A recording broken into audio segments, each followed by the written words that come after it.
أعوذ بالله من الشيطان الرجيم. بسم الله الرحمن الرحيم.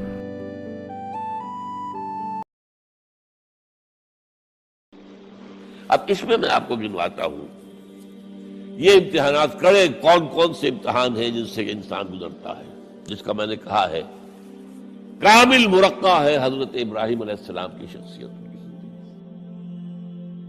سب سے پہلا انسان کا امتحان جو ہے اس کی عقل کا، شعور کا، اس کے فہم کا، اس کی فطرت کا، اس کی جبلت کا، وہ کیا ہے؟ اس دنیا میں آنکھیں کھولنے کے بعد اللہ تعالی پر ایمان لاتا ہے یا نہیں؟ اللہ کو پہچانتا ہے کہ نہیں؟ میرا خالق کون؟ میرا مالک کون؟ میرا پیدا کرنے والا کون؟ کون میرا محبوب ہے؟ کون میرا مقصود ہے؟ کون میرا مطلوب ہے؟ کون میرا حاکم ہے؟ کون میرا آقا ہے؟ کون ہے قانون دینے والا؟ کون ہے ہدایت دینے والا؟ یہ پہچان لینا عقل و فطرت کا پہلا امتحان ہے جس سے انسان گزرتا ہے۔ اور ظاہر بات یہ امتحان جتنا کسی ماحول میں گمراہی، شرک، کفر کے تہ برتہ اندھیرے ہوں گے اتنا ہی امتحان سخت ہوگا۔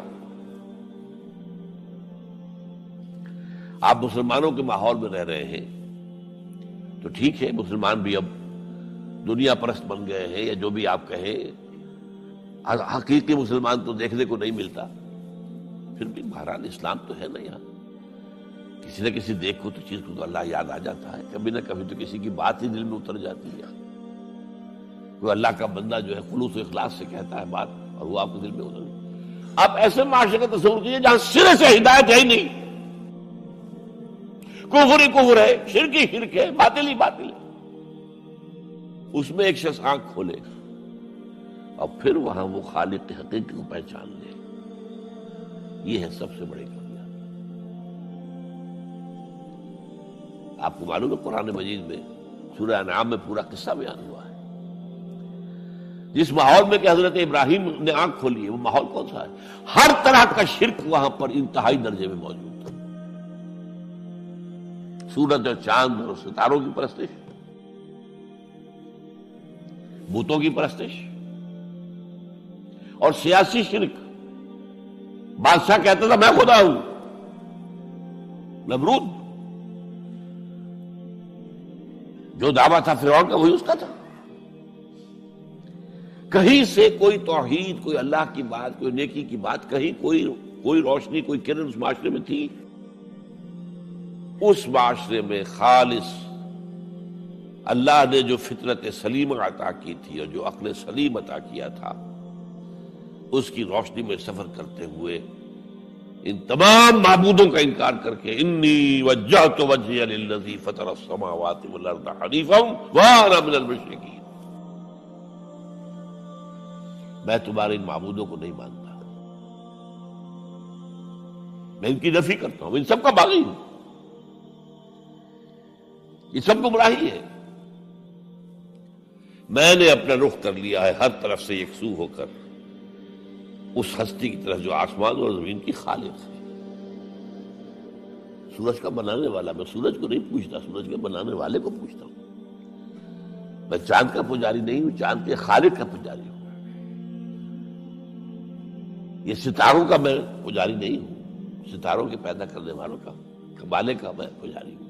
کائنات کا نہیں ہوں، کائنات کے خالق کا ہوں۔ انی وجہت وجہی للذی فطر السماوات والارض حنیفا وما انا من المشرکین۔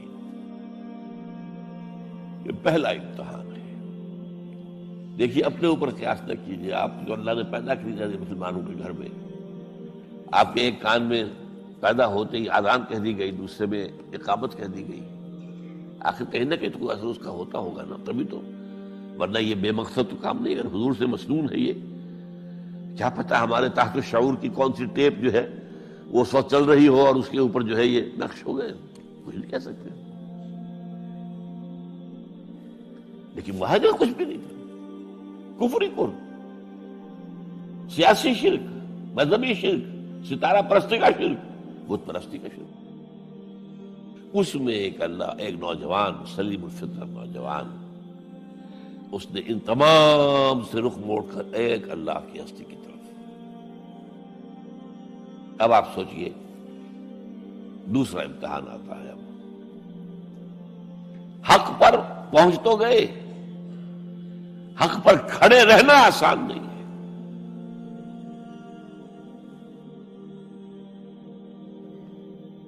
اس کے لیے امتحانات آئیں گے، آزمایا جائے گا. الف لام میم احاسب الناس ان یترکوا ان یقولوا آمنا وهم لا یفتنون وَلَقَدْ فَتَنَّا الَّذِينَ مِنْ قَبْلِهِمْ فَلَيَعْلَمَنَّ اللَّهُ الَّذِينَ صَدَقُوا وَلَيَعْلَمَنَّ الْكَاذِبِينَ. ہم تو آزماتے ہیں. پھر تم نے کہہ تو دیا ربی اللہ. اچھا آپ دیکھتے ہیں تمہیں جانچیں گے، پرکھیں گے، امتحان دیں گے تمہارا. وہ امتحان کیا تھا؟ اسی کو کہا رسول حامیم سجدم ان الذین قالوا ربنا اللہ ثم استقاموا. بے شک وہ لوگ جنہوں نے کہا ہمارا رب اللہ ہے اور پھر جم گئے. یہ جم جانا جو ہے اس استقامت میں قیامت مضمن ہے. سب سے پہلے گھر میں جنگ ہوئی. باپ کہتا ہے ابراہیم کیا؟ اراغب انت عن آلہتی یا ابراہیم. اے ابراہیم یہ کیا؟ تم میرے آلہہ، میرے جو معبود ہیں ان سے تم نے روگردانی کر دی ہے. اور ابراہیم سمجھا رہے ہیں یا ابت، ابا جان، انی قد جانی من العلم ما لم یاتک فاتبعنی اہدک صراطا سویا. ابا جان میرے پاس وہ علم آیا ہے جو آپ کے پاس نہیں آیا. مجھے اللہ نے وحی کے ذریعے سے ہدایت کاملہ عطا کر دی ہے، تو آپ کو میری پیروی کرنی پڑے گی. دیکھیے بات الٹی ہو رہی ہے. وہ باپ ہے، تم بیٹے ہو. وہ کہہ سکتا ہے میں نے اپنے یہ بال دھوپ میں سفید کیے، تم کل کے بچے. آج تم مجھ سے مانگ رہے ہو، مطالبہ کر رہے ہو. دلیل پہلے دے دی ہے. یا ابت انی قد جانی من العلم ما لم یاتک. وہ علم کا وہ شعبہ آپ کے پاس ہے ہی نہیں جو اللہ نے مجھے وحی کے ذریعے سے دے دیا. یاد آپ کو میری پیروی کرنی ہوگی. یا ابت لا تعبد الشیطان. ابا جان دیکھیں شیطان کی پیروی نہ کیجیے. انہ کان للرحمن عصیا. وہ تو رحمان کا بڑا گنہگار تھا، سرکش تھا، باغی تھا. یا ابت انی اخاف ان یمسک عذاب من الرحمن فتکون للشیطان ولیا. ابا جان مجھے بڑا اندیشہ ہے کہ آپ کہیں اللہ کی نگاہ میں شیطان کے ساتھیوں میں شمار نہ ہو جائیں اور پھر آپ پر اللہ کا عذاب نہ آ جائے. لیکن جواب کیا دیا باپ نے؟ اراغب انت عن آلہتی یا ابراہیم لئن لم تنتہ لارجمنک واہجرنی ملیا. اے ابراہیم میرے آلہہ، میرے معبودوں سے روگردانی کر رہا ہے، باز نہیں آؤ گے سنسار کر دوں گا، پتھر مار مار کے ہلاک کر دوں گا، اور نکل جاؤ، دفع ہو جاؤ میری نگاہوں کے سامنے سے. وہ فطرت سلیمہ کا حامل نوجوان کیا کہتا ہے؟ قال سلام علیک. اچھا ابا جان آپ پر سلامتی ہو. میں قال سلام علیک، میں جاتا ہوں، گھر چھوڑ کے جا رہا ہوں، لیکن میں اپنے رب سے آپ کے لیے دعا کروں گا کہ وہ آپ کو ہدایت دے. وہ مجھ پر بڑا مہربان ہے. مجھے امید ہے کہ وہ میری اس دعا کو رد نہیں کرے. اب اس سے آگے بات بڑھی. ابراہیم سوچتے ہیں کہ ان لوگوں کے اوپر تیشہ زوردار مارنا ہوگا، یہ جاگنے کو تیار نہیں ہے. میں ان سے کہتا ہوں تو ہاں کہتے ہیں، ہاں ٹھیک تو کہہ رہے ہو تم، لیکن نہیں بھائی یہ ہمارے آباء و اجداد کا دین ہے، اس پہ چلے آ رہے ہیں، کیسے چھوڑ دیں ہم؟ بات تو تمہاری ٹھیک لگتی ہے ابراہیم، تم بات تو صحیح کر رہے ہو، لیکن سورہ عنکبوت میں فرمایا مودۃ بینکم فی الحیاۃ الدنیا. حضرت ابراہیم نے کہا تم اپنے دنیا کی زندگی کی محبتوں کی وجہ سے جکڑے ہوئے ہو، ورنہ تمہیں معلوم ہے میں نے کھول دیا تم پر کہ یہ سب بکواس ہے، یہ تمہارے عقائد جو ہیں بے بنیاد ہے. لیکن دنیاوی محبتیں یہ تعلق جو ہے تمہیں کھڑا کیے ہوئے ہیں. جب انہوں نے دیکھا کہ ان پر، اسی اقبال کا شعر ہے کہ پھول کی پتی سے کٹ سکتا ہے ہیرے کا جگر، مرد ناداں پر کلام نرم و نازک بے اثر. مرد ناداں پر کلام نرم و نازک، اس کے اوپر تو وہ ہتھوڑا چلانا پڑتا ہے. وہ ہتھوڑا چلانے کی سوچی.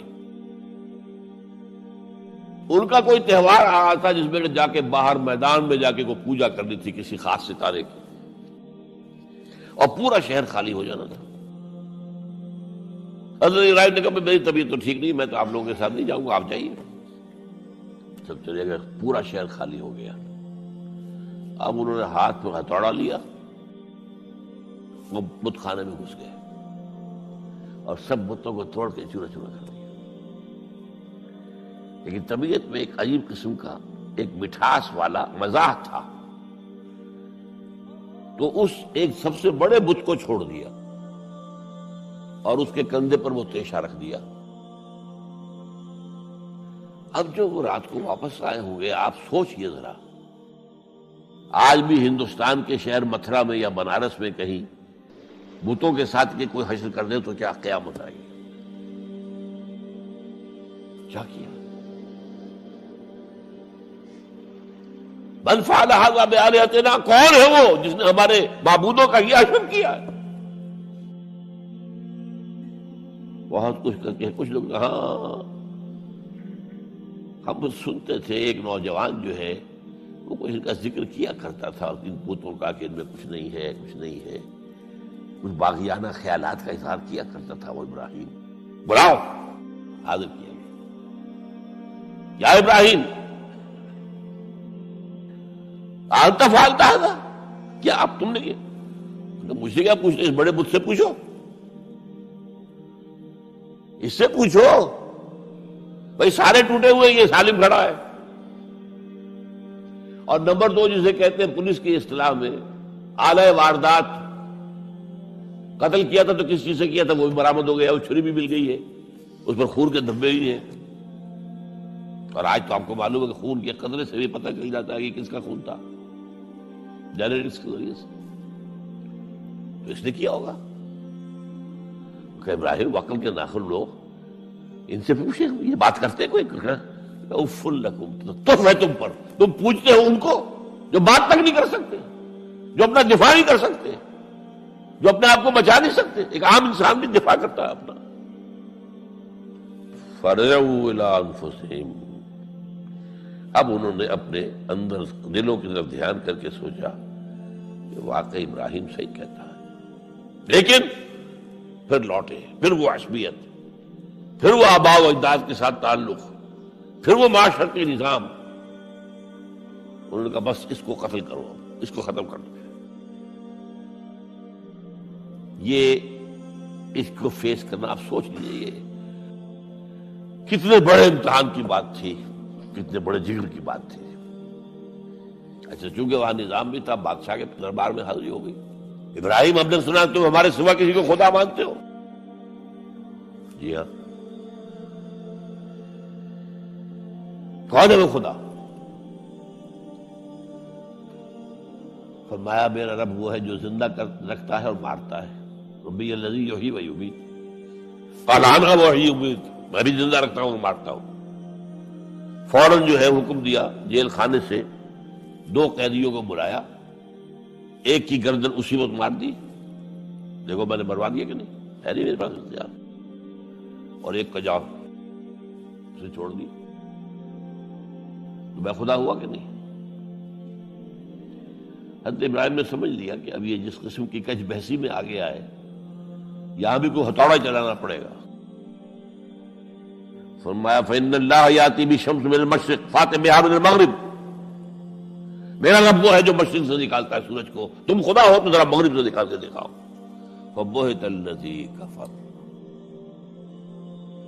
تو وہ جو کافر تھا مبہوت ہو کر اب کیا کہ آئیں بائیں شائیں، فبہت الذی کفر. لیکن میں یہاں پہ جو زور دے رہا ہوں، آپ اس ہمت، اس قوت ارادی کا اندازہ کیجئے کہ جو ایک بڑے زبردست بادشاہ کے میں سامنے کھڑے ہو کر یہ بات کر رہا ہے، اور ڈٹ کر کر رہا ہے، آنکھوں میں آنکھیں ڈال کر کر رہا ہے۔ ان الذین قالوا ربنا اللہ ثم استقاموا تتنزل علیہم الملائکۃ الا تخافوا ولا تحزنوا وابشروا بالجنۃ التی کنتم توعدون۔ یہ کیفیت تو پہلا امتحان تو ہے ان مادی غلافوں میں لپٹے ہوئے ہونے کے باوجود حق کو پہچان لینا، اس مادی کائنات میں گم نہ ہو جانا، اس سے ماورا، اس سے بلندتر ہو کر اس ہستی کو پہچاننا جس نے اس کو پیدا کیا۔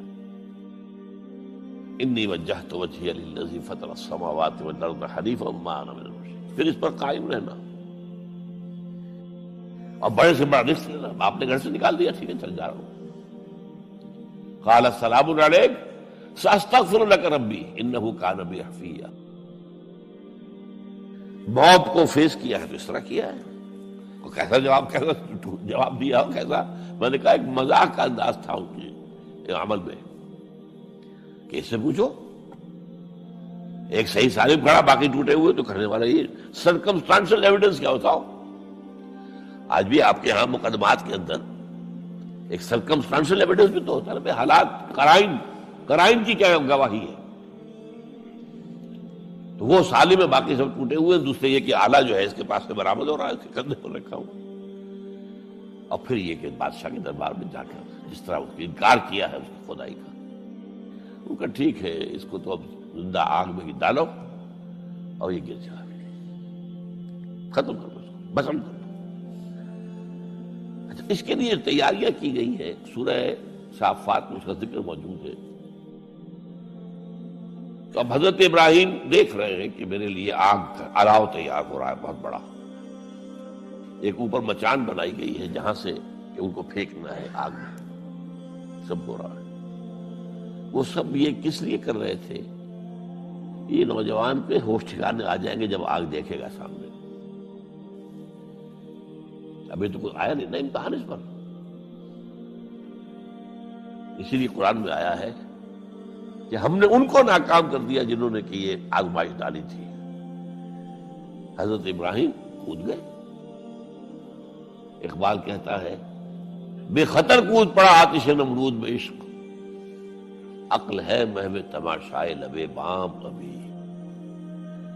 دیکھیے یہ دو عقلیں ہیں، یہ سمجھ لیجیے۔ ایک عقل وہ ہے جو پہچان لے، ایک عقل وہ ہے جو آگے چلنے سے روکے۔ دیکھو جواب ٹھیک نہیں، تمہارا کیا کر رہے ہو، اپنی جان سے کھیل رہے ہو، جان سے چلے جاؤ گے۔ تو عقل جو ہے ایک معنی میں وہ حقیقت کو پہچاننے میں مددگار ہے، اگرچہ منزل تک نہیں پہنچا سکتی۔ گزر جا عقل سے آگے کہ یہ نور چراغ راہ ہے، منزل نہیں ہے۔ پاس چراغ رکھا ہے تو روشنی تو ہو جائے گی نا، کچھ نہ کچھ دکھا دے گی، بس یہ چراغ راہ ہے، یہ آخری منزل تک عقل نہیں پہچان سکتی۔ یہ تو فطرت انسانی ہے، قلب ہے، روح انسانی ہے، وہ پہچانتی ہے۔ اور عقل گو آستان سے دور نہیں، اس کی قسمت میں پر حضور نہیں، حاضری نہیں ہوتی وہاں۔ اللہ تک پہنچانے والی شے عشق ہے، اللہ کی محبت ہے۔ آگے چلنے سے تو عقل روک دی۔ عقل کا لفظ جو ہے وہ اس سے پہلے یقیناً کئی مرتبہ میں نے یہاں پہ بیان کیا ہوگا۔ عقل کے معنی ہے روکنے والی۔ یہ جو سعودیز جو ہے وہ اپنے سروں کے اوپر ایک باندھتے ہیں، کوئی سنہرے رنگ کا ہوتا ہے، کچھ ہوتا ہے اس رومال کے اوپر، اس کو اقال کہتے ہیں، اقال۔ یہ ان کی پرانی بدویانہ، جب ان کو کھانے پینے کو بھی نہیں ملتا تھا، بھوکے پیاسے ننگے پاؤں ننگے بدن رہتے تھے، اس وقت ایک رواج ہے۔ ان کی ساری زندگی جو ہے گھومتی تھی اونٹ کے گرد، اونٹی کا گوشت کھا لینا ہے، اونٹی کا دودھ پی لینا ہے، اونٹ کے اوپر سواری کر لینی ہے، اونٹ کی کھال سے جو ہے وہ خیمے بنا لینے ہیں، اونٹ کے بالوں سے اپنے لیے کوئی کمبل بنا، اونٹ ہی اونٹ تھا۔ جیسے ہمارے یہاں پنجاب میں جن علاقوں کو کہا جاتا ہے جو جانگلی علاقہ، وہ بھینس ہی بھینس تھی، بھینس کا کلچر تھا وہاں، بھینس کا دودھ پی لیا، بھینس کے مکھن سے کھا لیا، لسی سے نہا لیے، اور یہ ساری چیزیں جو ہے بھینس کا گوشت کھا لیا، بھینس ہی بھینس تھی۔ اور کیا تھا؟ یہ مج کلچر تھا یہاں کا سارا، یہ جو آپ کے ہاں جانگلی کہلاتے ہیں۔ یہ تو آباد کار آئے ہیں جلندھر سے، ہوشیارپور سے، گرداسپور سے، وہ آباد کاروں نے آ کے پھر یہاں پر جو ہے وہ ساری چیزیں بتائی ہیں، ورنہ یار کس کو جانتے؟ گڑ کی نہیں جانتے، گڑ کس بلا کا نام نہیں جانتے، چینی تو بہت دور کی بات ہے، گڑ نہیں جانتے۔ تو ان کا کیا معاملہ تھا؟ اونٹ ہے۔ اب اونٹ کا یہ ہے کہ جب بدو سواری کر کے جا رہا ہے، ایک جگہ پر اترا ہے، کچھ اسے پیشاب کرنا ہے، کچھ اور کرنا ہے، اب اس خطرے سے کہ کہیں اونٹ بھاگ نہ جائے، اس کے ایک گھٹنے کو ایک رسی سے باندھ دیتا تھا۔ اب 3 پاؤں رہ گئے، 3 پاؤں سے اچک تو سکتا ہے، وہ بھاگ تو نہیں سکتا، تو اچک کر وہ اگر کہیں آس پاس درخت ہے، کیکر کا درخت ہے، وہ ناشتہ کچھ کر لے، کھانے کی کوئی حرج نہیں ہے، ایک بھاگے نا۔ تو وہ جو رسی جس سے اونٹ باندھتے تھے، اس کا گھٹنا، وہ اب کیا ہوا؟ اب اسے جانا ہے سفر پر دوبارہ، وہ جائے گا، وہ رسی وہاں سے کھول کے سر پہ باندھ لے گا، کاٹ کے رسی کو۔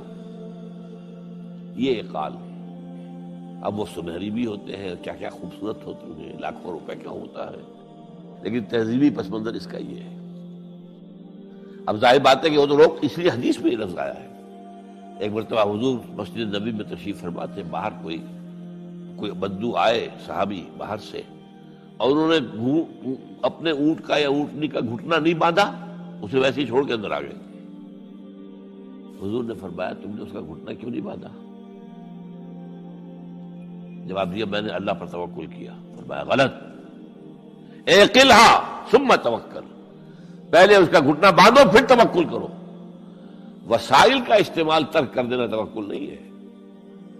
ہاں یہ سمجھو کہ وسائل کے ذریعے سے نہیں ہوگا، جو بھی کچھ ہوگا اللہ کی کیے سے ہوگا، لیکن وسائل کا استعمال تو کرنا ہے۔ وہ توکل اسلام میں نہیں ہے جو رہبانیت کا توکل ہے۔ بہرحال تو یہ اب جو ہے عقل جو ہے، اب اس وقت جو کہ بے خطر کود پڑا آتش نمرود میں عشق، عقل ہے محو تماشائے لبے بام، ابھی عقل تو وہیں پر کھڑی ہوئی سوچ رہی ہے کودنا چاہیے کہ نہیں کودنا چاہیے، اور ابراہیم کود بھی چکا۔ لوگ حیران رہے، لیکن اللہ نے اس آگ کو گل و گلزار بنا دیا۔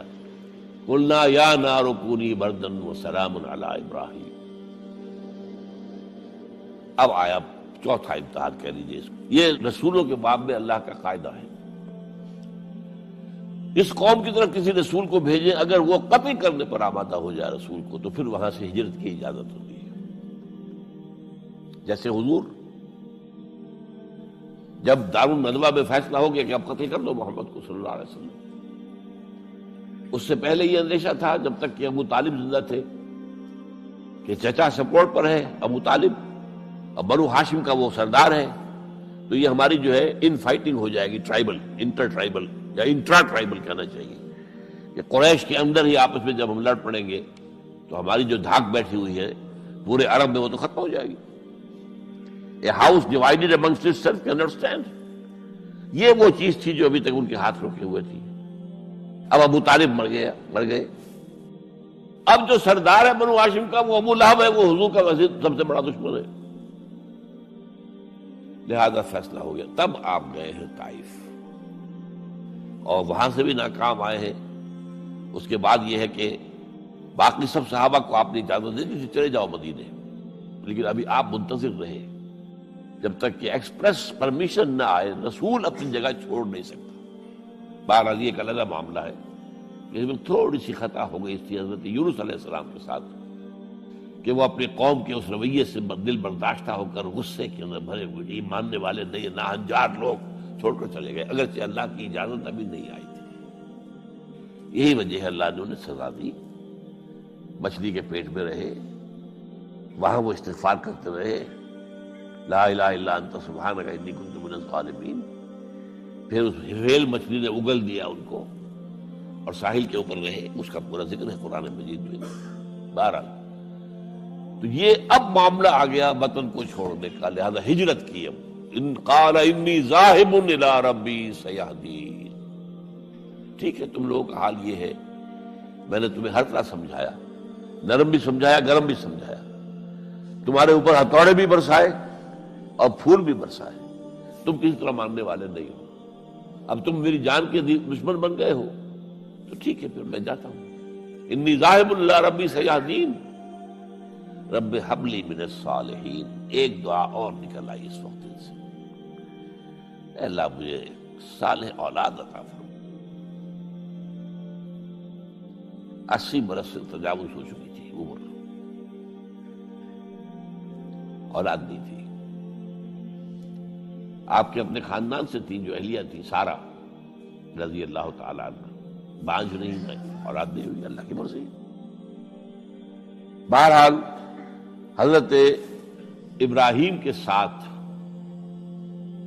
ہجرت کرنے والوں میں حضرت سارہ بھی تھی آپ کی اہلیہ، حضرت لوط بھی تھے آپ کے بھتیجے، اور حضرت لوط کی اہلیہ بھی تھی۔ یہ اہلیہ جو ہے لوط کی، یہ مومنہ تھی، یہ ساتھ انہوں نے ہجرت کی ہے۔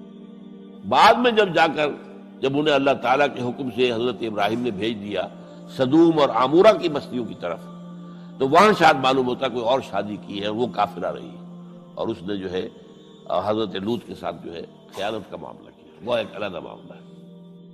بہرحال اس وقت جو دعا کی رب ھب لی من الصالحین، اس کے جواب میں اللہ نے فوراً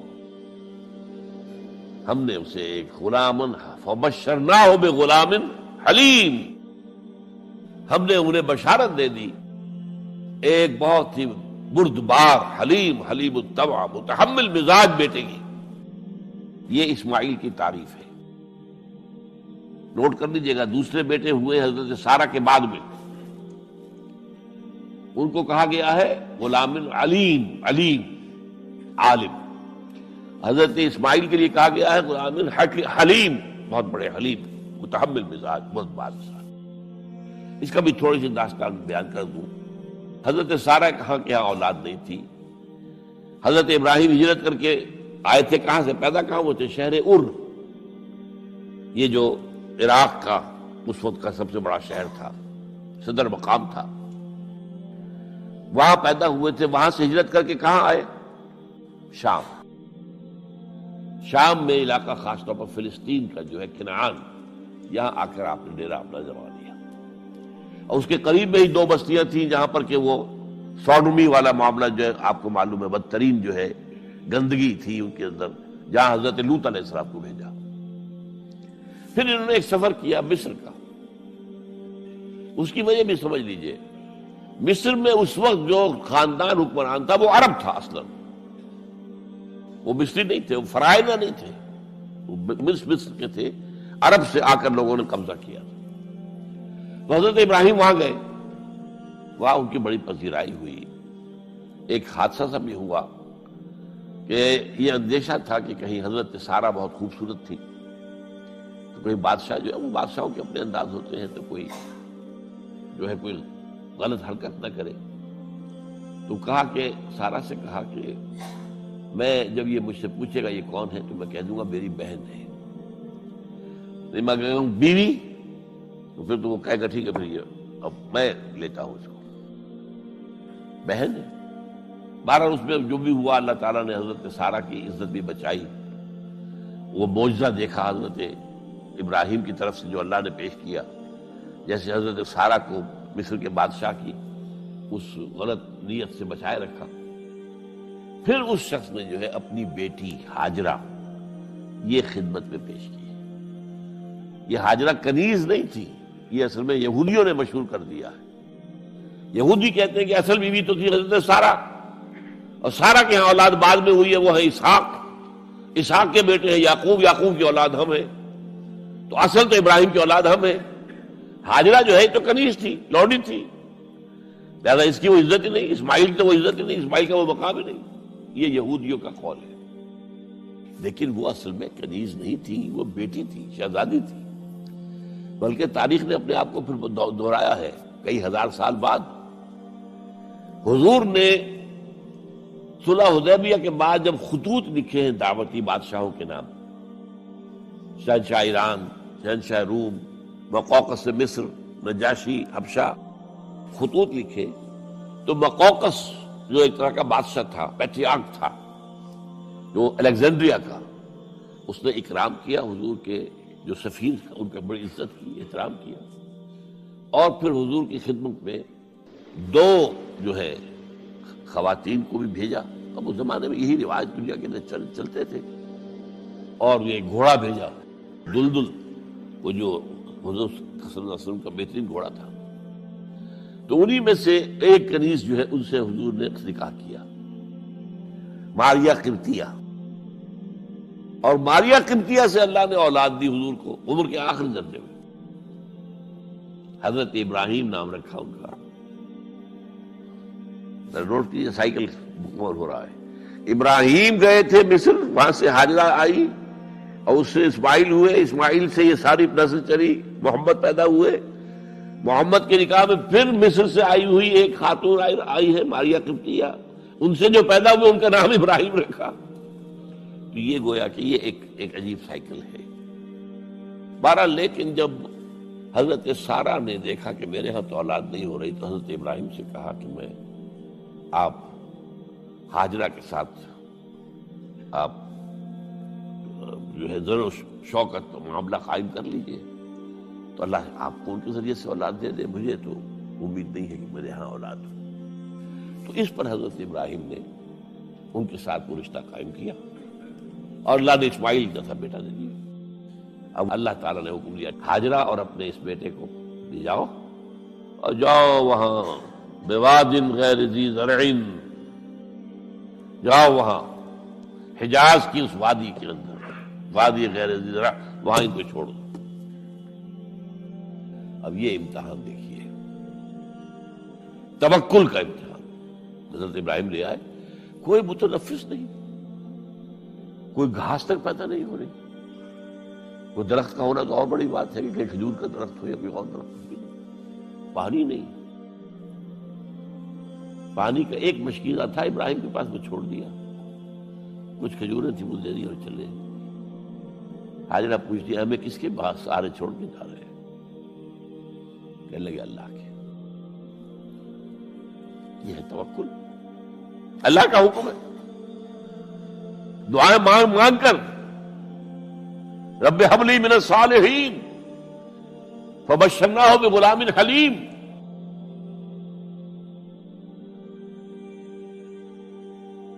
اب وہ بچہ آتے رہتے تھے، چکر لگاتے تھے. فلما بلغ معه السعی، جب وہ بچہ اسماعیل ان کے ساتھ بھاگنے دوڑنے کے قابل ہو گیا،